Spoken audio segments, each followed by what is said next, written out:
Since their release, the Bolsa Supply Zaku has been an extremely popular long-pole linear switch. The last restock in July of 2022 sold out in 9 minutes. On the other hand, the Geon black switches, which are inspired by the Zakus and share the same manufacturer and switch specs, remain relatively unknown to the community. That's despite the fact that at 50 cents per switch, they're less expensive and way easier to get. Actually, through August 31st, they're 42 cents per switch when you use code MAKERMODS at checkout, which is absolutely insane. Although there is an elephant in the room that we'll talk about. In this video, we're going to compare the Geon Blacks to the Zakus to see if they're a worthy in-stock alternative. First, let's take a closer look at the housings.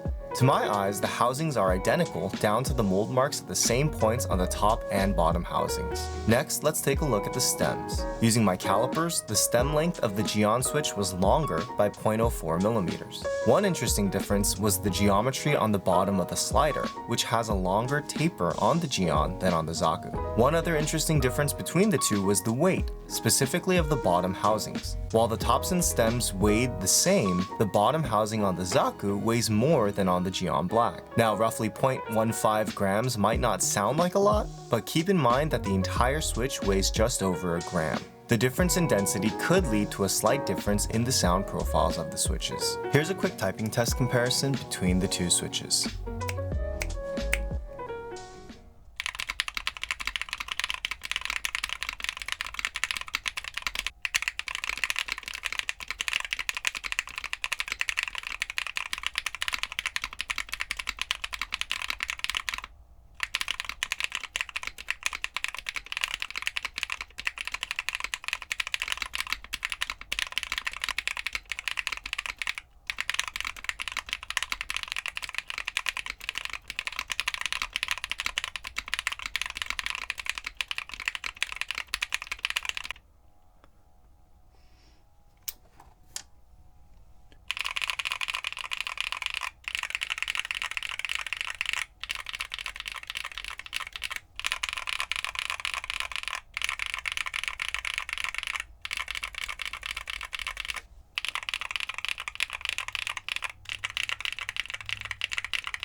On stream the other day, I tried spring swapping the Zakus and the Geon Blacks to see if the difference in sound was primarily due to the spring weight's effect on the sound. Taking a look at the frequency analysis, it's clear that the spring swapped switches aren't exactly the same, and the difference in sound could be due to the different density of the switches. Obviously, we're getting really into the weeds here, and from my ears during actual typing tests, the switches sounded pretty similar. Although the Geons did sound slightly lower and less clacky than the Zakus. One other thing to note is that my Polaris does have a PE foam layer, which would make these switches sound a little more similar due to PE foam's effect on sculpting the sound. Moving forward, I think I'll record the sound test without the PE foam, just to get a better idea on the switch's true acoustics, but let me know in the comments if you're using PE foam in your own build. So, as today's testing confirmed, the Zakus and the Geons are not identical. However, they are a great in-stock alternative to the Zakus, and at 42 cents per switch, these are a phenomenal value.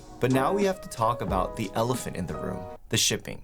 Geon is only able to offer DHL shipping, which runs about $30 to the US. After factoring in the cost of switching and the discount, these switches work out to roughly 80 cents per switch, which is obviously more than the Zakus. I ordered my Geons with a PCB that I needed for a different build. I wasn't able to factor in the true cost of shipping from my original review, but that obviously takes away from the value proposition of these switches. Also, obviously, the more you order, the cheaper the switching cost is per switch. Before the F18X 722 group buy started, I was playing with shipping rates and found that if you order around 400 switches, you get per switch cost of about 65 cents, which is roughly the same as the Zaku. Now, not everyone is crazy enough to order 400 switches, but if you needed other items from Geon's store, or if you have a few friends in your local area to split shipping, I definitely pick some of these up as a worthy Zaku alternative. Well, that's gonna be it for me today, guys. If you liked the video, make sure you give it a like, and if you didn't like the video, try watching it again with subtitles on. I like you, I'm MakerMods, and I'll catch you in the next video.